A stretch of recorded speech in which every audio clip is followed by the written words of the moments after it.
보존 처분에 대해서 오늘 좀 강의를 하고 시작하도록 하겠습니다. 자, 보존 처분은요, 자, 저기가 뭔가 보시면요, 이렇게 되어 있습니다. 자, 집회 강제집행 개시되기까지 채무자에게 거쳐하면 대생목적물의 현상을 동결시켜준다. 누구나 임시로 단정적인 법률관계를 회복시켜 두는 조치를 취함으로써 나중에 확정 판결을 얻었을 때 그 판결의 집행을 용이하게 하고 그때까지 채권자가 있게 될지 모르는 손해를 예방할 수 있는 수단을 두고 우리는 보존처분이라고 그래요. 간단하게 좀 어렵게 설명하는데 간단하게 설명하면 못 팔게 묶어두는 거, 부동산을 현재 상태로 그대로 보존하기 위해서 하는 것을 보존처분이다라고 보시면 되겠습니다. 그래서 기본적으로 종류는 가압류가 대표적으로 있고요. 그 다음에 가처분까지 이렇게 보존처분을 보고요. 저는 이제 가등까지 해서 이렇게 같이 보도록 하겠습니다. 이 세 가지가 기본적으로 보존처분이다 보시면 되겠습니다. 그래서 가압류, 가처분, 가등기 이렇게 있는데 이거를 우리는 가시지만 삼형제 이렇게 해가죠. 가시지만 삼형제 해가지고 이야기를 합니다. 그래서 이렇게 되어 있는데 자, 하나씩 보시면요. 먼저 자, 가압류와 압류, 가압류와 압류 먼저 이렇게 보시면 가압류는 이렇게 되어 있습니다. 금전 채권만으로 신청하며, 그러니까 우리가 가압류, 가처분, 가등기가 어떤 원인으로 해서 신청했느냐에 따라 달라지는데요. 이것은 금전 채권으로 신청을 합니다. 금전 채권이라는 것은 뭐예요? 계약서, 돈 받을 계약서 아니겠습니까? 그걸 가지고 신청하는데 이것을 부동산을 현재 상태로 그대로 묶어두는 보존하는 보존처분을 두고 우리는 가압류라고 그래요. 그래서 가압류 같은 경우는 기본적으로 이렇게 가짜는 거짓 가짜, 임시 가짜입니다. 그래서 자, 이렇게 자, A가 갑한테 돈을 빌려줬다는 거죠. 대해줬습니다. 해줬는데 갑이 돈을 안 갚아요. 그러니까 A는 어떻게 하겠습니까? 소송을 들어가야 되겠죠. 대여금 청구 소송을 들어가는데 만약에 대여금 청구 소송을 들어갔을 때 갑이 알게 되면 어떻게 하겠습니까? 재산을 처분해버리겠죠.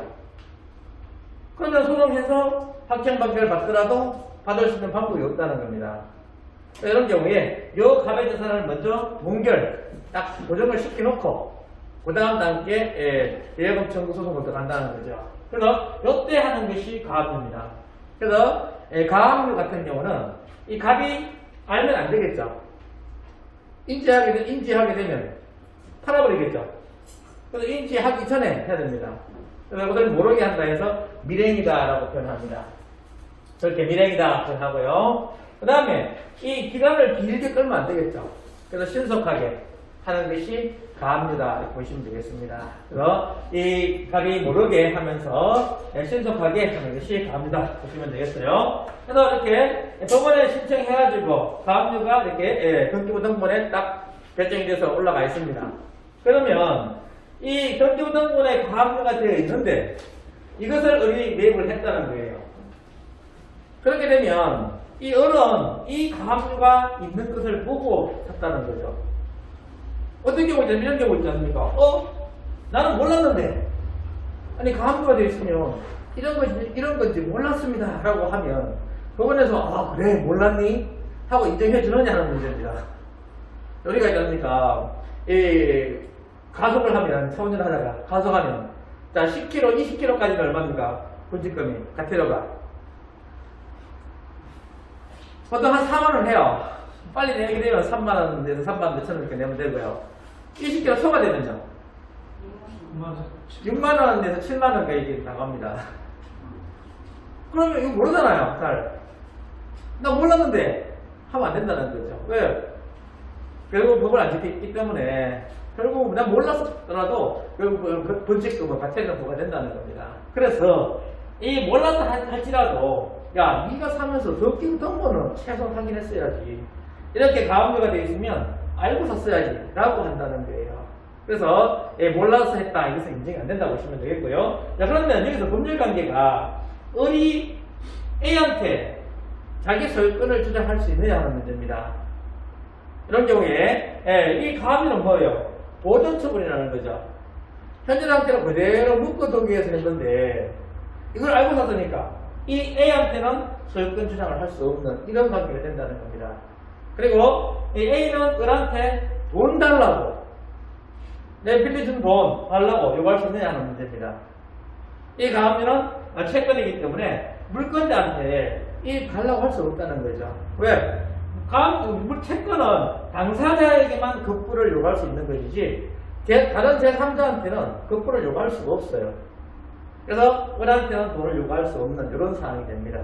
그래서 이런 법률 관계가 되면서 현재 상태로 이렇게 묶어주는 부분이 가압류라고 보시면 되겠습니다. 그래서 이 가압류 같은 경우는 신속하게 해야 되기 때문에 이 신청 서류가 있지 않습니까? 계약서가 있고 그 다음 은행 기록, 채권 증명 서류만 있으면 바로 가압류 받아줍니다. 옛날 같은 경우는 보통 내가 신청하면 한 3일 안에 바로 신청이 됐어요. 그런데 요 근래에 이제 가압류 신청하니까 내가 신청하고 나서 법원에서 채권 관계를 확인을 하더라고요. 요것이 한 일주일 걸려요. 확인하고 나서 일주일 뒤에 다시 오락해서 가니까 서울보장에 가서 보정증권을 끊으라고 하더라고요. 보정증권을 끊어서 넣으니까 한 3, 4일 뒤에 가압류가 바로 설정이 되더라고요. 지금은 좀 시간이 걸립니다. 왜? 이 채권 서류 확인하는 요 시간이 조금 더 걸린다 보시면 됩니다. 근데 중요한 것은 은행 기록이 있게 되면 웬만하면 받아주게 됩니다.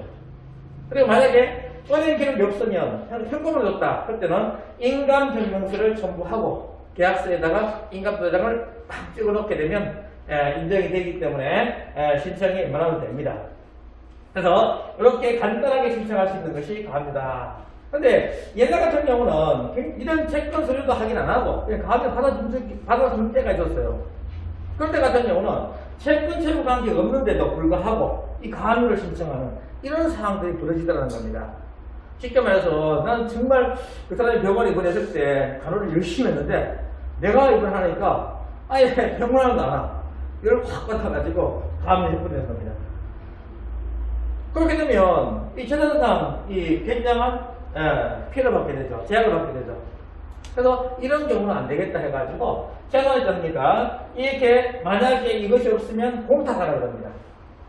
일정한 금액을 공탁하라 그래요. 우리 뭐 TV에 보면 뭐 가구에다가 빨간 딱지 막 붙여놓은 그런 거 보시죠. 그것이 동산압류라고 그러는데 동산압류 같은 경우는 금액이 보통 뭐 1,000만원, 2,000만원 요 소액 같은 경우 동산압류 들어가요. 그러면 동산압류 신청하게 되면요 1,000만원 공탁하라 그래요. 공탁하면 그 다음에 가압류 실행합니다. 공탁 안 하면 가압류 신청 안 해요. 그래서 기본적으로 우리가 1억이나 2억 뭐 이렇게 금액이 커지게 되면요 보통 뭐 한 10%에서 많게는 뭐 몇십 프로까지 이렇게 하라 그럽니다. 그래서 몇 천만 원 정도 공탁하고 하면 그 다음에 가압류를 받아주는 이런 절차가 됩니다. 그래서 우리 건물을 줄 때 반드시요 채권 증명 서류, 은행 기록은 꼭 갖춰놓으라고 이렇게 말씀을 드립니다. 왜 그런가 하면 이 가압류가 설정이 되게 되면 지우기가 너무 어려운 거예요. 지울 때 어떻게 지울 수 있는가 하면 제소 명령 신청. 갑이 A한테 야, 너 빨리 권한소송 해라. 정식 재판 빨리 해라. 라고 요구하는 거예요. 그걸 법원에다 요청하는 겁니다. 법원에서 이 사람한테 보내요. 빨리 소송하라고. 그래서 소송 안 하네? 그럼 그것을 원인으로 해가지고 지울 수가 있습니다. 이걸 제소 명령 신청이라고 그래요. 그리고 이 가압류에 대한 이의 신청. 이거 원인 없는 채권이다. 해가지고 이의 제기하는 겁니다. 결정이 나면 또 지울 수가 있고요. 아니면 취소 신청. 이 가압류 취소해 주세요라고 해서 판결 받아야지만 된다는 겁니다. 그리고 사정 변경. 요거는 이제 이 가압류 채권만큼 내 공탁했다 이거예요. 공탁하고 나서 공탁 정서를 제출하게 되면 요 사건을 해가지고 이 가압류가 취소가 됩니다. 그래서 설정할 때는 치웠는데 치울 때는 이렇게 어려우니까 실정할 때 까다롭게 서류를 확인한다 보시면 되겠습니다. 그래서 채권 관계가 확실하다. 그러면 이렇게 가압류가 설정이 된다 보시면 되겠고요. 자, 이렇게 해서 가압류 해놓고 나서 그 다음에 이제 정식으로 권한소송, 배여금 청구 소송을 진행한다는 겁니다. 그래서 소송을 하게 되면 이걸 이제 집행변호를 상대되는데, 이 압류 같은 경우는 자 경매 신청을 하기 위해서는 요 집행권은 요겁니다. 지금 명령문, 그 다음에 소정조서, 하해조서, 학교 판결문, 소정심판 결정문, 이런 것들, 그 다음에 공정증서 이런 것들을 보면 집행권이라고 해요. 그래서 요걸 가지고 경매 신청을 바로 할 수도 있고요. 아니면 요걸 가지고 압류를 할 수도 있습니다. 근데 대부분 이 덕기부동본에 압류라고는 거의 없어요. 다 가압류지 압류는 없습니다. 거의 제가 이거 찾아보려고 한 물건을 한 수백 개를 봤는데 압류된 경우는 거의 없더라고요. 대부분 압류는 뭐 있겠습니까? 세금. 세금은 바로 압류, 신청하면 바로 압류가 돼버려요. 그 다음에 뭐 있습니까, 사장님? 그리고 뭐 있어요? 각종 공과금. 공과금. 공과금은 바로 압류가 됩니다. 그래서 공과금하고 세금은 바로 압류가 되는데, 이 다른 것들은 이 거의 가압류로 하고 권한 소송을 잘 하지 않더라고요. 왜? 책도 확정이 돼야 되는데 확정이 안 되니까. 만약에 이제 우리가 이 물건이 경매가 됐다. 그럼 어떻게 돼요? 이 가압류는 배당이 안 됩니다. 법원에 보관해놔요. 공탁해 놓습니다. 근데 압류는 바로 배당이 돼요. 지금 바로 해줍니다. 그래서 이렇게 해서 이제 금액이 확정이 되면, 그러니까 우리가 경매 진행해가지고 가압류 채권 금액, 배당 금액이 정해질 거 아니겠습니까? 그러면 그것을 법원에 보관해 놓으면 이 사람이 이제 실제로 가압류권자가 권한소송을 하는 거예요. 요구서를 갖춰가지고 법원에 요청하면 법원에서 배당을 해주게 됩니다. 지급해주게 됩니다. 그래서 이런 절차를 거치게 된다라고 보시면 되겠습니다. 자, 그래서 기본적으로 가압류가 있고 압류가 이렇게 있습니다. 그래서 제가 이번 압류를 만들었어요. 거의 찾아보니까 이런 예가 잘 없어요. 실제로 덕기부동본에 압류가 되어 있는 그런 사례가 잘 없더라고요. 그래서 이렇게 해서 압류, 가압류가 있습니다. 그래서 서울지방법은 가압류 결정을 해서 가압류가 된 거고요. 이거는 기술시험보전기금에 본압류로 해서 압류가 됐다 이렇게 보시면요. 자, 채권은 이렇게 되어 있습니다. 그렇게 되면 자, 이게 언제입니까? 2010년도 되어 있죠. 이 접수가 2010년도 되어 있다는 겁니다. 자, 그러면 지금 2021년 아니겠습니까? 그 채권액이 얼마가 되냐는 문제죠. 자, 이 채권이 얼마 되겠습니까? 가압류 같은 경우는. 압류 같은 경우는 얼마 되겠습니까? 이자 15%. 그래서 이제 보면 이렇게 됩니다. 한번 보시면요. 실제 배당이 가압류 같은 경우는 연체이자까지 받기 거의 불가능합니다. 예를 들면 이자에 소멸시효가 있어요. 그래가지고 이 가압류 같은 경우는 거의 연체이자를 받기가 힘들고요. 이것이 이제 소멸시효가 적용 안 됐다는 것을 다 증명해가지고 하면 이자까지 받을 수 있는데 이게 쉽지가 않습니다. 그것이요. 근데 압류 같은 경우 어때요? 압류는 아까 보면 어떻습니까? 확정 판결 받았죠? 확정 판결 받게 되면 어떻게 됩니까? 판결은 어떻게 나와요? 언제까지 이자 몇 프로 하고 그 다음부터는 연체이자 몇 프로 한다 이렇게 되어 있지 않습니까? 그러면 이것도 상황을 달라지는 겁니다. 확정 판결 받았기 때문에. 그래서 우리가 기본적으로 법정 연체이자가 이렇게 되어 있습니다. 81년도까지는 25% 되어 있고요. 그러니까 법으로 판결 받았는데 판결 받았는데 안 갚았어. 그러면 법적으로 25%입니다. 81년도 언제까지? 2003년도까지. 그래서 2003년도에 20% 다운됐고요. 그 다음에 2015년도에 15% 다운됐습니다. 그리고 2019년도 6월부터 현재는 11%로 되어 있어요. 그러니까 판사님께서 갚아라 했는데 안 갚은 거예요. 그때부터 법정 연체이자가 적용이 됩니다. 그래서 요걸 계산해가지고 압류 같은 경우는 그렇게 계산이 된다고 보시면 되겠습니다. 근데 가압류 같은 경우는 하기가 쉽지 않다 이렇게 보시면 잘 되겠고요. 자, 그리고 가처분이 있습니다. 가처분은 기본적으로 이렇게 되어 있습니다. 금전 채권 이외의 권리입니다. 그러니까 금전 채권을 할 때는 뭐야? 가압류가 되는 거고, 금전 채권 이외의 권리 또는 법률 관계로 신청하는 것이 뭐냐? 가처분이라고 보시면 되겠습니다. 그래서 권리관계에 관한 특정 판결의 적립행을 보증하기 위한 집행보증 제도를 말하며 이런 다툼 대상에 대한 가처분과 임시지위를 정하기 위한 가처분을 말한다 이렇게 되어 있습니다. 그래서 기본적으로 우리가 이 가처분은 처분금지 가처분하고 점유이전 금지 가처분이 부동산에서 제일 많이 쓰이게 됩니다. 두 가지만 기본적으로 보시면요. 자, 처분금지 가처분은 이렇게 된다는 거예요. 자, 남편인데요. 자, 여기서 아내하고 둘이 잘 살았어요. 근데 살다 보니까 이제 마음이 안 맞아가지고 싸우기 시작하네요. 자, 그러면 어떻게 되는데? 갈라서기 시작합니다. 그래서 아내가 뭐합니까? 이혼 준비를 이제 서서히 들어가는 거예요. 그 집은 남편이라고 되어 있어요. 자, 이렇게 되면 어떻습니까? 이혼 소송을 했는데 남편이 자기 애인한테 다 팔아버리면 그렇지. 한 번도 못 받는 이제 이런 상황이 이제 벌어지는 상황이 됩니다. 자, 그래서 그러니까 이렇게 되면 결국 이 아내가 소송을 해서 이겼지만 결국 재산 분할이 안 되는 이런 상황이 된다는 거죠. 만약에 남편이 직장을 공무원이다. 그러면 남편 월급에 압류가 따닥따닥 들어갑니다. 월급 반을 항상 이렇게 취할 수가 있어요. 근데 사업한다. 그러면 본인 통장에 돈 하나도 안 넣어. 다른 사람 통장을 쓰고 있어. 이제 그러면 머리 아파지는 상황이 벌어지는 거예요. 그래서 일단은 이혼 소송 들어가게 되면 먼저 이 재산의 처분 금지 과정부터 먼저 딱 설정해놓고 시작한다는 거예요. 그래서 이거는 채권 채무 관계가 아니지 않습니까? 이혼 소송을 위한 재산을 현 상태로 보존하는 이런 보존처분이 이 가처분이 되겠습니다. 그래서 이렇게 해서 등기부등본에는 이렇게 된다는 거죠. 가처분 되면서 피보존권리, 소유권 이전 청구권 이렇게 되어 있으면서 금지사항, 양도, 담보권 설정, 전세권 기타 일체 처분행위 금지 이렇게 되어 있습니다.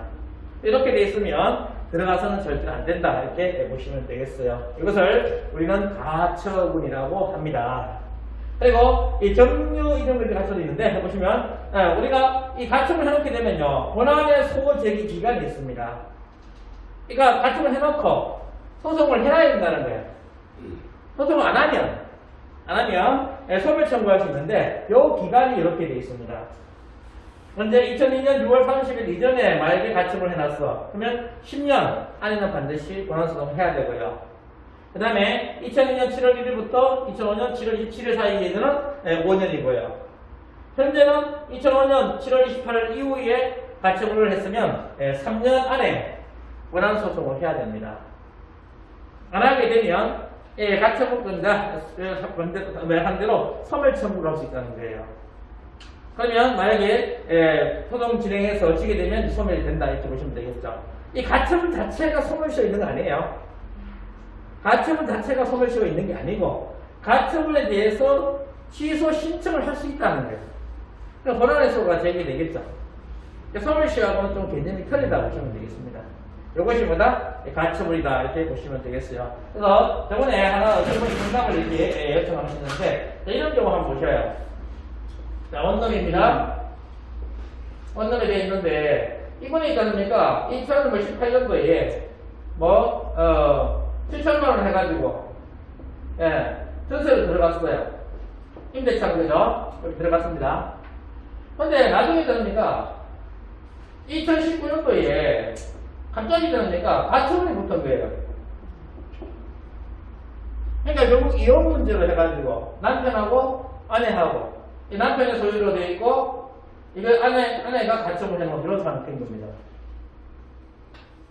이렇게 되면 이 전세권자 들어갈 때는 가처분이 없었는데 가처분이 딱 생기면 어떻게 되겠습니까? 그래서 이분이 묻는 게 뭔가 하면요. 이런 경우에 이 보전금을 받고 난 빨리 나가고 싶다. 빨리 정출을 하고 싶다. 이 보전금을 받을 수 있겠느냐 그러는 거예요. 보전금을 받을 수 있습니까? 어떻게 되네요. 지난번에 수고했잖아요. 아, 이제 했나요? 아, 그랬군요. 못 들었어. 지난번에 수고했잖아요.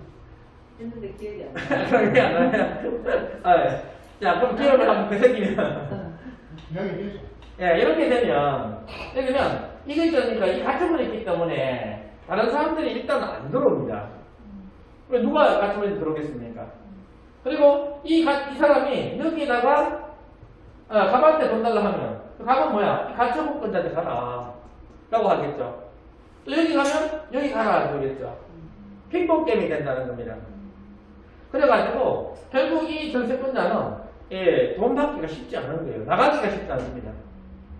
근데 이분은 나가고 싶은 거야. 어떻게 해야 나가려면 해야 되겠습니까? 이제 이런 경우에 전세금 반환 소송. 소송을 해야 되겠죠. 그러니까 소송을 하려고 그러면 먼저 뭘 가져야 되겠습니까? 실익이 있어야 돼요. 실익이. 소송해가지고 했을 때 내가 배당을 받을 수 있으면 하는 거고, 내가 소송했는데 배당을 받을 수 있는 조건이 안 되면 소송 실익이 없잖아요.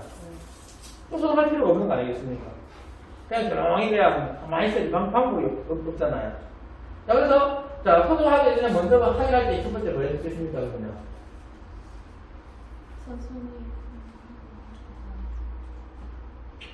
네. 자, 만약에 그러니까 여기에 임차인만 잔뜩 있고 자기가 다른 임차인만 잔뜩 있고 하면 소송을 했어요. 합격 판결 받았다. 자, 이렇게 되면 말소 기준거리가 누가 됩니까? 본인 저기 전세권자에 있는 사람. 여기에 경매 신청. 여기 말소 기준거리 돼버리죠. 이렇게 되면 실이 없을 수. 다른 사람이 들어가지고 낙찰을 못 받아가겠죠. 이런 문제가 또 발생합니다. 근데 일단간에 만약에 이제 다른 사람들이 안 받아가니까 낙찰을 쭉 맞춰야 되겠죠. 맞춰가지고 본인이 낙찰 받아가지고 뭐 처리해 나가는 쪽으로. 그러면 이제 좀 고수익도 될 수도 있겠죠. 만약에 이 채권액이 많이 없을 경우에. 채권이 많으면 또 그건 아닌 거예요. 이렇게 여러분 생각하셔야 되고요. 그 다음에 만약에 건전하게 이렇게 있으면 어떻게 됩니까? 그러면 여기 말씀 기준거리 되잖아요. 그럼 다 써야 되죠. 그러면 배당 수준에 따라 배당을 받을 수가 있겠죠. 그러면 자, 필요한 서류가 뭐가 있어야 되겠습니까? 내가 이 사람을 상담해 주려고 그러면 뭐를 가져오십시오라고 해야 되겠습니까? 자, 일단 등기부등본, 이 권리관계가 어떻게 되는지 봐야 되겠죠. 등기부하고. 그 다음, 세대 연락만. 예, 전입세대 연락. 요거를 가지고 가까운 법률사무소 가서 상담해라. 그러면 이 소송에서 실익이 있을지 아니면 어떻게 될지 그 사항들을 대처 방법을 이야기해 줄 거다. 라고 이렇게 말씀을 드리는 겁니다. 그래서 이런 것들 기본적으로 체크를 하시면 되겠습니다. 자, 이렇게 되고요. 자, 그래서 일단간에 이것이 됩니까? 이 가처분에 대해서, 그러면 여기서 가처분에 대해서 요 사람이 이거 소멸 청구할 수 있을까 없을까요? 취소 신청할 수 있을까 없을까요? 이 임차권자가 이 가처분에 대해서 취소 신청할 수 있을까 없을까요? 없을 것 같아요. 없죠. 네, 당사자가 아니기 때문에 할 수가 없습니다. 일단은 뭐야? 낙찰받게 되면 소유권자가 되겠죠. 그때는 할 수 있겠죠. 그 전까지는 우리 가처분에 대해서 소멸 청구하기가 쉽지 않습니다. 그래서 낙찰받고 나서 가처분권자에서 소멸 청구 들어가가지고 그때는 성사하면 지울 수 있는 깨끗한 물건을 만들 수 있는 사용이 되겠죠. 그래서 이렇게 보시면 되겠습니다. 그래서 다음류가 이렇게 가처분이 이렇게 있고요. 전문의정 금지 가처분 요 같은 경우는 이렇게 대표적 단지입니다. 아니면 경매 낙찰이 됐어요. 그래서 여기 이 사람이 대항력 없는 점유자입니다. 아니면 재건축 단지 같으면 85% 이상 동의를 지금 받은 거예요. 그러면 명도를 할 수 있는 여기 이쪽에 있는 사람 안 나가는 사람을 명도할 수 있는 상황이 된다는 거죠. 이런 경우에 이 조합에서는 뭐냐? 명도성을 더할 것이요. 그 다음 이 낙찰자 같은 경우는 인도 명령을 내겠죠. 대항력이 없으니까 여기 인도 점유하고 있는 사람을 강제 집행 신청할 수 있는 그런 조건이 된다는 거죠. 이렇게 했는데 가서 보니까 이렇게 해서 인도 명도성이나 강제 집행을 했어요. 근데 집행하러 가니까 갑이 안 살고 있고 열이 살고 있다. 그럼 어떻게 한다? 또 해야 되는 상황이 벌어지죠. 왜? 이 인도명령이나 명도소송 같은 경우는 채권이라는 겁니다. 채권은 당사자에게만 효력이 발생하지 이 사람한테는 효력이 발생할 수가 없다는 거예요. 그러니까 다시 또 소송을 해야 되는, 아니면 다시 인도명령을 내야 되는 이런 상황이 벌어진다는 겁니다. 그럼 또 이렇게 내고 나서 다시 또 가보니까 을이 안 살고 있고 병이 살고 있다는 거예요. 그럼 또 을을 살고 또 해야 되는 상황이 벌어진다는 거죠. 그래서 이런 경우에는 점유 이전 금지 가처분을 같이 신청해라. 그러면 점유가 여기 딱 번영이 되고, 그래서 결국 갑을 바로 명도하든지 아니면 밀폐해서 이렇게 진행을 할 수가 있습니다. 이렇게 점유 이전 금지 가처분을 같이 신청해라 보시면 되겠습니다. 그래서 우리가 주간만에서 지금 이제 낙찰 받아가지고 처리하는 케이스가 있는데요. 저 영천에 아파트를 낙찰 받았습니다. 그래가지고 이 낙찰 받고 지금 이제 이분하고 합의를 하려고 했는데 처음에는 만나주다가 이제 안 만나주는 거예요. 그래서 어떻게 인도명령 내고 그 다음에 강제입행을 이제 신청을 했습니다. 그러니까 신청하니까 담당 경무의 집행관이 연락이 온 거예요. 개업장 모시러 가니까, 그리고 이사비 예납을, 이사비 그 비용을 산출해야 되니까, 그때 와라. 2명을 데리고 와라. 그런 겁니다. 낙찰자하고, 그 다음에 2명의 정인이 필요한 거예요. 그래가지고, 이제 가서 했는데, 이사비용이 540만원이나 넘은 거예요. 엄청나게 많이 나왔죠. 그래서 이분들은 전화가 온 거야. 아니, 원장님, 그 노무자 수가 16명이고, 33평 아파트인데요. 분양 면적 34평 아파트. 노무자 수가 16명이 되고요. 그래서 16명이면 1톤짜리 봉고차 있잖아요. 1톤짜리 있습니까? 16명 온다는 거예요. 견지 잘못되는 거 아닙니까? 몰라요.